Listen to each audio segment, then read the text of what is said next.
Assalamualaikum warahmatullahi wabarakatuh. Selamat malam semuanya kawan-kawan pejuang NIP penyuluh pertanian. Bertemu kembali dengan video saya. Untuk video kali ini saya akan membahas tentang soal tryout mini penyuluh pertanian, yang mana soalnya itu telah saya upload di video sebelumnya.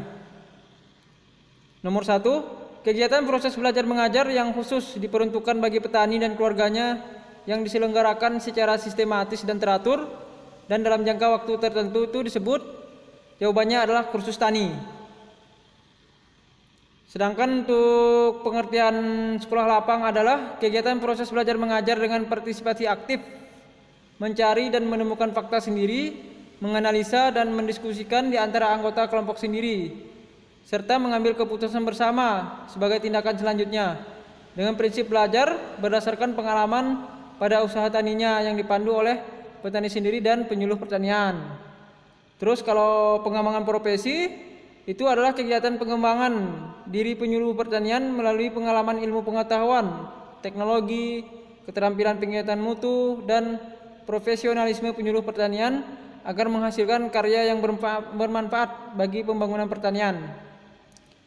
Widya wisata itu adalah perjalanan bersama yang dilakukan oleh kelompok tani dan penyuluh pertanian untuk belajar dengan melihat suatu penerapan teknologi dalam keadaan yang sesungguhnya.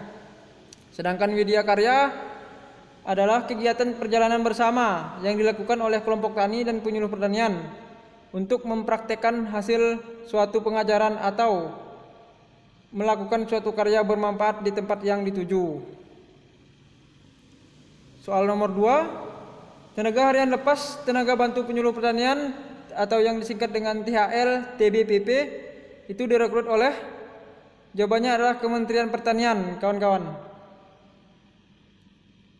Untuk pembahasan jawabannya ini ada diatur dalam Permentan nomor 91 tahun 2013 tentang evaluasi kinerja penyuluh pertanian, di mana kalau tenaga harian lepas itu atau disingkat dengan THL TBPP adalah tenaga bantu penyuluh pertanian yang direkrut oleh Kementerian Pertanian selama kurun waktu tertentu dan melaksanakan tugas dan fungsi dalam kegiatan penyuluh pertanian. Nomor 3, kegiatan yang paling pertama dalam persiapan penyuluh pertanian adalah, jawabannya itu adalah C, membuat data potensi wilayah, kawan-kawan. Untuk penjelasannya itu sesuai dengan Permentan nomor 91 tahun 2013. Persiapan penyuluh pertanian itu yang pertama adalah membuat data potensi wilayah dan agroekosistem. Terus yang kedua itu adalah memandu pengawalan dan pendampingan penyusunan RDKK. RDKK ini adalah kepanjangan dari Rencana Definitif Kebutuhan Kelompok. Terus yang selanjutnya setelah itu penyusunan program penyuluhan pertanian desa dan kecamatan. Terus setelah penyusunan program, selanjutnya yang terakhir adalah membuat rencana kerja tahunan atau RKT penyuluh pertanian yang disingkat dengan RKTPP. Nomor 4, menumbuhkan dan mengembangkan kelembagaan ekonomi petani dari aspek kuantitas dan kualitas merupakan salah satu dari kegiatan A, persiapan penyuluh pertanian, B, pelaksanaan penyuluh pertanian, C, evaluasi penyuluhan pertanian, D, pelaporan penyuluhan pertanian, E, fungsi penyuluhan pertanian. Jawabannya adalah B, pelaksanaan penyuluh pertanian. Pembahasan pelaksanaan penyuluh pertanian itu ada 6. Yang pertama, melaksanakan diseminasi penyebaran materi penyuluh sesuai dengan kebutuhan petani. Terus melaksanakan penerapan metode penyuluhan pertanian di wilayah binaan. Yang selanjutnya melakukan peningkatan kapasitas petani terhadap akses informasi pasar, teknologi, sarana prasarana, dan pembiayaan. Menumbuhkan dan mengembangkan kelembagaan petani dari aspek kuantitas dan kualitas. Terus menumbuhkan dan mengembangkan kelembagaan ekonomi petani dari aspek kuantitas dan kualitas. Terus yang keenam adalah meningkatnya produktivitas dibandingkan produktivitas sebelumnya, berlaku untuk semua subsektor. Seperti itu. Soal nomor 5, setiap penyuluh pertanian wajib melaksanakan evaluasi mandiri dan melaporkan hasilnya paling lambat minggu ketiga bulan. Jawabannya itu adalah bulan Oktober. Setiap penyuluh pertanian wajib melaksanakan evaluasi mandiri dan melaporkan hasilnya paling lambat minggu ketiga bulan Oktober kepada Kepala BPK.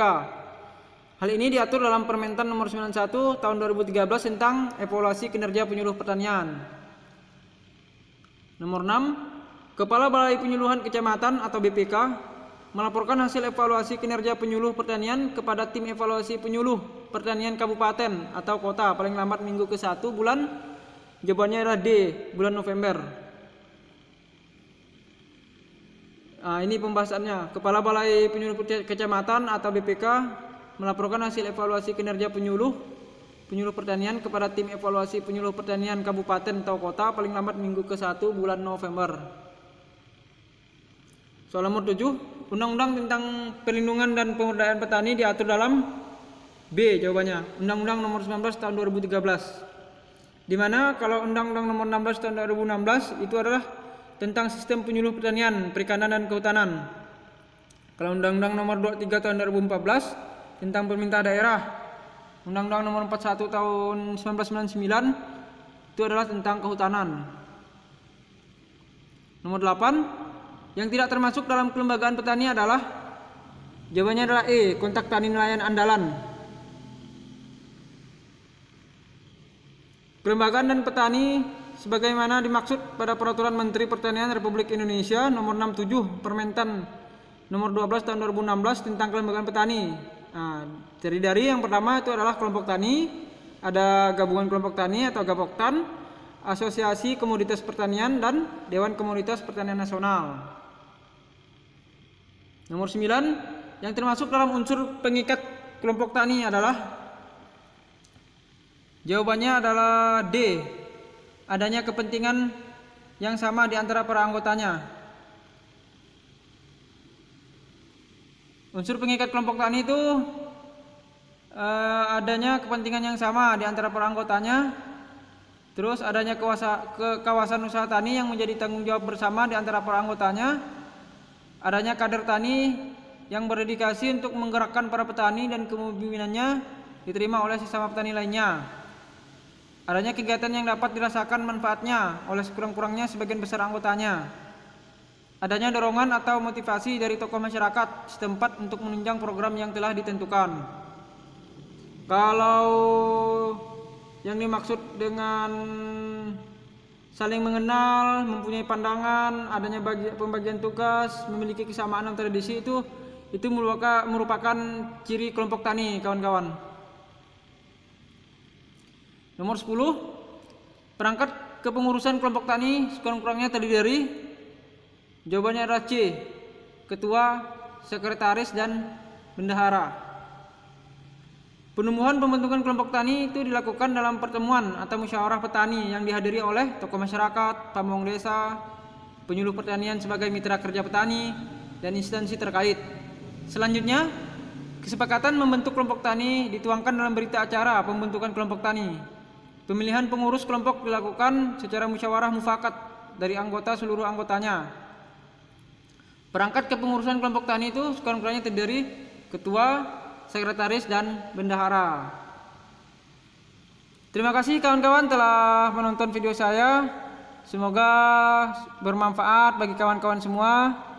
Dan sampai jumpa di video saya sebelumnya. Jangan lupa like dan subscribe.